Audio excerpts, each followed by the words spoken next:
नमस्कार। देश की बात में हाजिर हैं और पहले बात गर्मी की। बेतहाशा गर्मी से उत्तर भारत में तो लू के हालात हैं। दिल्ली, चंडीगढ़, हरियाणा, पंजाब, राजस्थान, पूर्वी उत्तर प्रदेश, मध्य प्रदेश, गुजरात सब गर्मी की गिरफ्त में हैं। कई जगहों पर पारा 47 डिग्री पार पहुंच गया है। मौसम विभाग ने तो 5 दिनों के लिए रेड अलर्ट भी घोषित किया है। दिल्ली एनसीआर में भी गर्मी रिकॉर्ड तोड़ रही है तो बिजली की मांग भी पीछे नहीं है। यहां बिजली की मांग 15 साल का रिकॉर्ड बना रही है। दिल्ली में बिजली की मांग 7,717 मेगावाट से आज 8,000 मेगावाट तक पहुंच गई।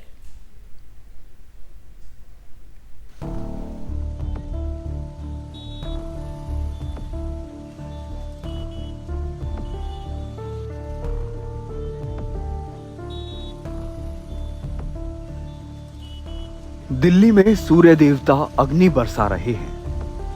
तपिश से बचने के लिए लोग घरों में खूब एसी, कूलर और पंखे चला रहे हैं, जिसकी वजह से मंगलवार दोपहर को दिल्ली में बिजली की डिमांड सबसे ज्यादा हो गई। बुधवार को दिल्ली में पीक पावर में बिजली की मांग 8,000 मेगावाट तक पहुंच गई। दिल्ली में बिजली की एक समय इतनी ज्यादा डिमांड पहले कभी नहीं देखी गई। इससे पहले 21 मई को पीक पावर में डिमांड 7,717 मेगावाट तक पहुंच गई थी, जो कल तक का रिकॉर्ड था। दिल्ली सरकार का दावा है कि बिजली की मांग पूरी की जा रही है। इस बढ़ती हुई गर्मी की वजह से बिजली की डिमांड 15 साल में पहली बार अपनी पीक पर मई में ही पहुंच गई है। 7,717 मेगावाट की पीक डिमांड 21 मई को दिल्ली में रही। ये दिल्ली के इतिहास में हाईएस्ट पीक डिमांड रही है। इतनी पीक गर्मी के बावजूद, इतनी पीक डिमांड के बावजूद दिल्ली में दिल्ली सरकार, अरविंद केजरीवाल जी की सरकार अभी भी 24 घंटे बिजली दे रही है। कहीं पर भी लोड शेडिंग नहीं है, कहीं पर भी ब्लैकआउट्स नहीं है। गर्मी बढ़ने से दिल्ली से सटे नोएडा और गाजियाबाद में भी बिजली की डिमांड में बढ़ोतरी हुई है। यहाँ के लोग लगातार लंबे लंबे पावर कट की शिकायत कर रहे हैं। Greater Noida west tech zone 4 के आम्रपाली लेजर पार्क में रहने वाले अविनाश कुमार ये बताते हैं कि पिछले कुछ दिनों से रात में इतना लंबा पावर कट लग रहा है कि बच्चों के साथ गाड़ी में एसी चलाकर सोना पड़ रहा है। 2 दिन तो ऐसा हुआ कि बच्चों को लेके हम लोग को गाड़ी में सोना पड़ा, बच्चों को गाड़ी में सुलाना पड़ा एसी ऑन करके, बिकॉज तापमान जो था 45-47 डिग्री के आसपास था और गर्मी इतनी ज़्यादा थी कि बच्चे बहुत ही परेशान थे। सुबह में स्कूल जाना, सुबह में स्कूल था बच्चों का और एग्जामिनेशन भी थी। एग्जामिनेशन के होने के कारण जो है बच्चों को एसी की आवश्यकता थी, पंखे की आवश्यकता थी, तो इसके कारण उनको गाड़ी में सुलाना पड़ा मुझे। जिस सोसाइटी में पावर बैकअप है वहाँ फिर भी थोड़ी राहत है, लेकिन जहाँ अच्छा पावर बैकअप नहीं है वहाँ के लोग 6 से 8 घंटे तक बत्ती गुल रहने से परेशान हो गए हैं। सोसाइटी में जो लाइट हर 2 मिनट में फ्लक्चुएट हो जाती है। ये घटना रात के 10 बजे स्टार्ट होती है, 2-3 बजे तक चलती है। पिछले 10 दिन से कंटिन्यूअस लगातार ये हो रहा है। जब 6-6, 7-7 घंटे के लिए यहाँ पर पावर कट होता है, लोग पूरे दिन ऑफिस से काम करने के बाद में एक नींद लेने के लिए वापस आते हैं घर पे और उन्हें दिखता है कि यहाँ पर लाइट ही नहीं है, गर्मी है। बहुत सारे यहाँ पर इसी चक्कर में ये सोसाइटी जाकर और ये एरिया छोड़कर जाने वाले लोगों की संख्या भी लगातार बढ़ रही है इसी वजह से। बिजली की डिमांड और सप्लाई में सारा खेल मौसम का है। अगर मौसम थोड़ा सा भी मेहरबान हो जाए तो हालत बदलते समय नहीं लगेगा। दिल्ली और नोएडा से शरद शर्मा, एनडीटीवी इंडिया। और देश भर में गर्मी से लोगों का हाल तो बुरा है ही, रेगिस्तानी इलाके तो मानो उबल से रहे हैं। ये तस्वीर आपको दिखा रहे हैं राजस्थान के बाड़मेर की है, जहां बीएसएफ का एक जवान, वो तस्वीरें हम अगर आपको स्क्रीन पर दिखा दें, बीएसएफ का एक जवान गर्म रेत पर पापड़ भूनता हुआ नजर आ रहा है। बाड़मेर में तापमान 45 डिग्री से ऊपर चल रहा है। आप देख सकते हैं किस तरह से पापड़ जमीन रेत पर डालकर उसके ऊपर रेत डाल देते हैं। कुछ पलों का इंतजार और उसके बाद वो पापड़ भुनकर तैयार हो जाता है।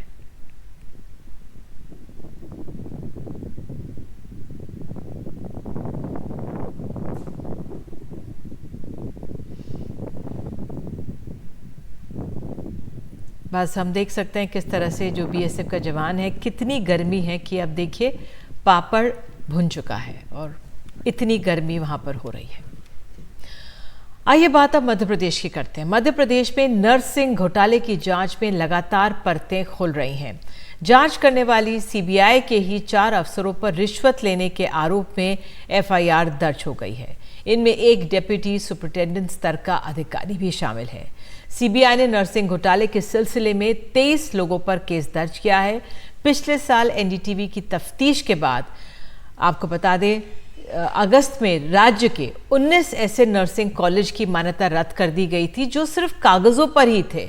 इनके अगले महीने यानी सितंबर महीने में हाई कोर्ट में राज्य में 2020-21 के दौरान रजिस्टर्ड 670 नर्सिंग कॉलेजेस की सीबीआई जांच के आदेश दिए गए थे।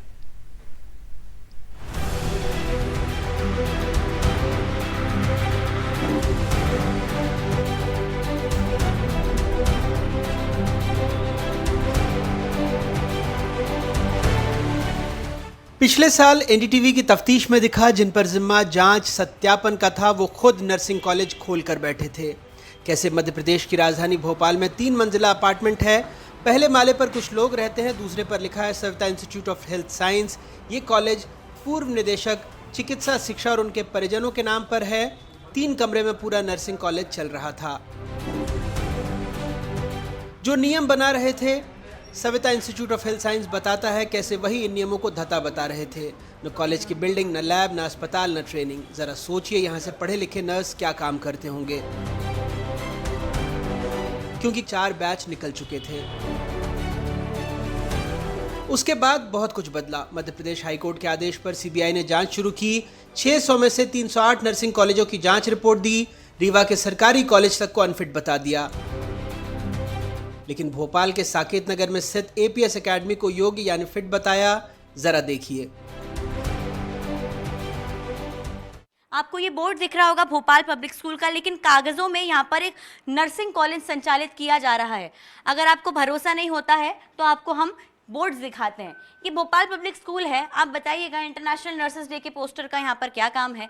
इसके अलावा आपको एक और चीज़ दिखा देते हैं, ये भोपाल पब्लिक स्कूल है, लेकिन जब आप यहाँ के कमरों पर गौर करेंगे तो कमरे ऐसे हैं, पोस्टर्स ऐसे हैं जो कि बताता है कि यहाँ पर नर्सिंग कॉलेज संचालित किया जा रहा हो। आप यहाँ पर देखिएगा, ज़्यादा पुराना आपको ये बोर्ड नहीं दिखेगा। Nursing foundation lab. एक स्कूल में नर्सिंग फाउंडेशन का क्या काम है, ये भोपाल पब्लिक स्कूल है और ये है नर्सिंग फाउंडेशन लैब। इस बिल्डिंग से बीएससी नर्सिंग की 40 और जीएनएम की 60 सीटें संचालित होने का दावा किया गया। जहां 300 बिस्तर का अस्पताल अनिवार्य था, कॉलेज ने कहा उन्होंने निजी अस्पताल से अनुबंध किया है। हकीकत यह है कि किराए की बिल्डिंग है जिसमें Bhopal public higher secondary school चलता है। आज जिस कॉलेज की बात की जा रही है एपीएस एकेडमी, ये कॉलेज सिर्फ धरातल पर था ही नहीं, सिर्फ यहाँ पर एक स्कूल था भोपाल पब्लिक स्कूल। उस स्कूल में एक एपीएस एकेडमी के नाम से बोर्ड लगाया गया था, वो कॉलेज चलाया जा रहा था, जिसको सीबीआई ने ही सुटेबल बता दिया था। उसके बाद कॉलेज संचालकों के हौसले बढ़ गए, सीबीआई से एक बार उनकी सांठगांठ हो गई, तो इसी बिल्डिंग में एक नया कॉलेज खोलने की वो तैयारी कर रहे थे। शासन ने उनको मान्यता दे दी थी ये कॉलेज खोलने के लिए, लेकिन सीबीआई भी इसका इंस्पेक्शन करने वाली थी। लेकिन उसके पहले सीबीआई की दिल्ली टीम ने सीबीआई के अधिकारियों को आड़े हाथ लेते हुए गिरफ्तार कर लिया।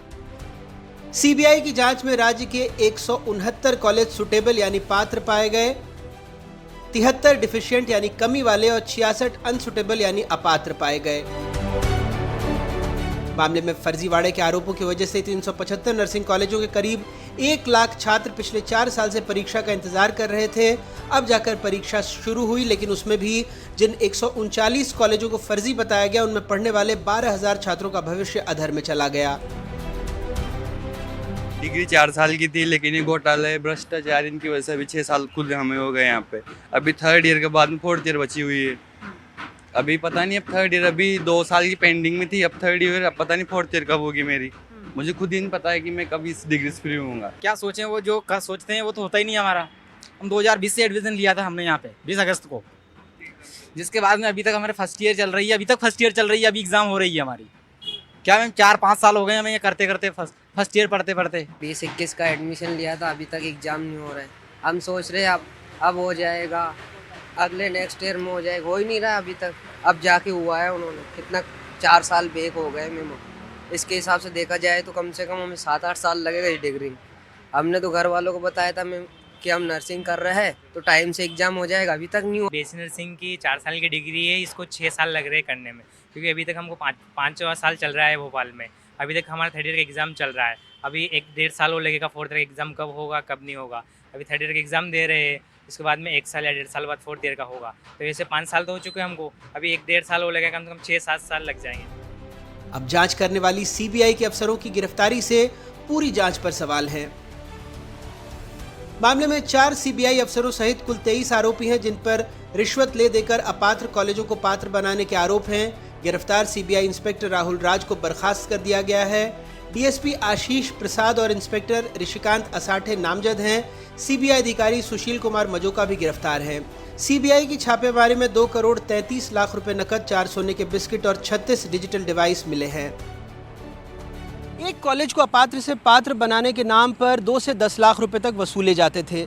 जांच में पता लगा है कि वसूली गिरोह को सीबीआई का इंस्पेक्टर राहुल राज ही चला रहा था, जिसके लिए बाकायदा कई जिलों में बिचौलियों की टीम बना रखी गई थी। जो पैसे दे देते थे उन्हें निरीक्षण का तारीख और वक्त सब कुछ बता दिया जाता था। रिश्वत के लिए सीबीआई का राहुल राज कोड वर्ड का इस्तेमाल करता था, जैसे छाछ का गिलास, अचार की बरनी, पैसे उठाने वाले को कैरियर, लाखों रुपयों को अचार की बरनी और रुपए की गिनती को किलो आम कहते थे। लेकिन सवाल ये है कि क्या सीबीआई के इस दफ्तर से सिर्फ 4 लोग वसूली के इस रैकेट को चला रहे थे, या फिर इसमें और भी कई बड़े नाम शामिल हैं। भोपाल से अपनी सहयोगी अमृतांशी जोशी के साथ अनुराग द्वारी की रिपोर्ट, एनडीटीवी। और इस बारे में आप विस्तार से रिपोर्ट देख सकते हैं आज रात 10:30 बजे। घोटाले का नर्सिंग कॉलेज।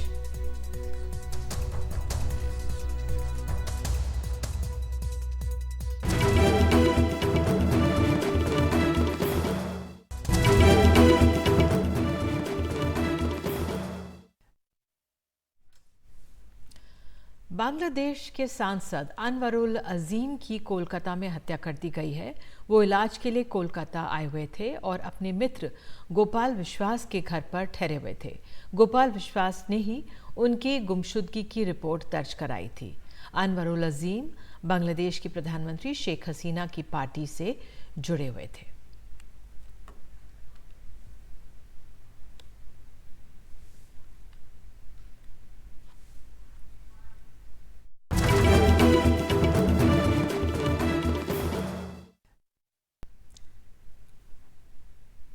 अब एक विशेष पेशकश। ग्रामीण और खासकर आदिवासी क्षेत्रों में सिकल सेल अनीमिया जैसी बीमारी अक्सर जानलेवा साबित होती है। मध्य प्रदेश के खरगोन बनवाटी सीट से सांसद हैं गजेंद्र पटेल। उन्होंने इस बीमारी से निपटने के लिए जमीनी स्तर पर काम किया है। खास रिपोर्ट देखते हैं।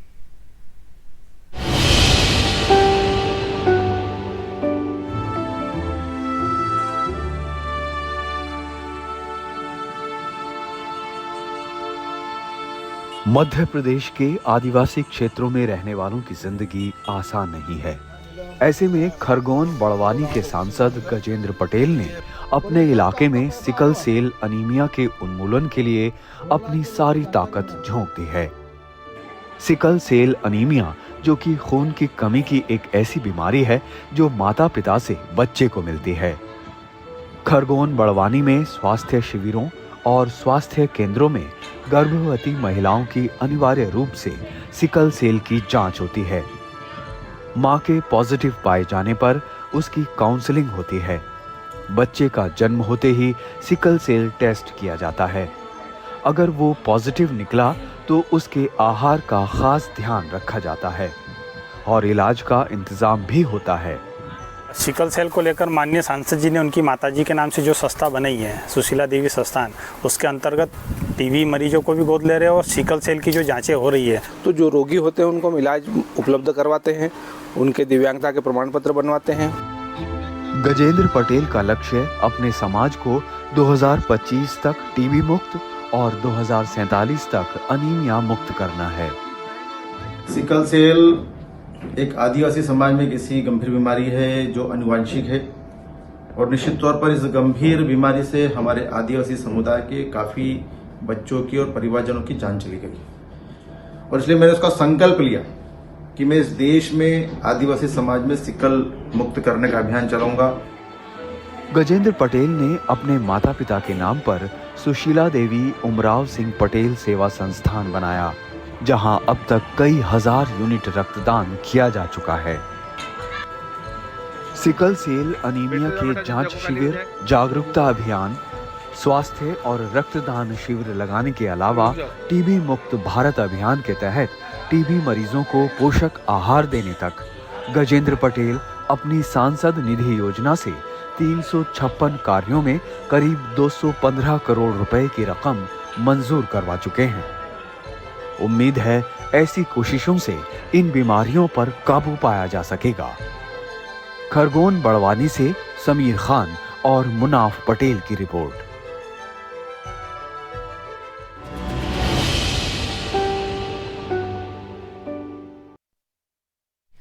आइए एक बार फिर से द्वारका चलते हैं। यहाँ पर प्रधानमंत्री मोदी पहुंचे हुए हैं और आपको बता दें उनके पापों को रैली कर रहे हैं, चुनावी देश रैली। की जनता से छुपाने का पाप किया है। और मैं इस चुनाव में एक लड़ाई लेकर के निकला हूं। जिन लोगों ने भारत के संविधान के साथ धोखा किया है, जिन्होंने भारत की बिन सांप्रदायिकता की भावना के साथ धोखा किया है, अब समय आ गया है ऐसे गैर सांप्रदायिक लोगों को देश पहचाने, मेरे मुसलमान भाई भी पहचाने। मैं बताना चाहता हूं,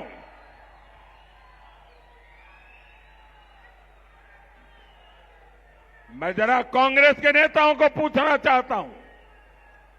वो भाषण देते रहते हैं कि अगर पीएसयू का प्राइवेटाइजेशन होगा तो आरक्षण चला जाएगा। भाषण इतने करते हो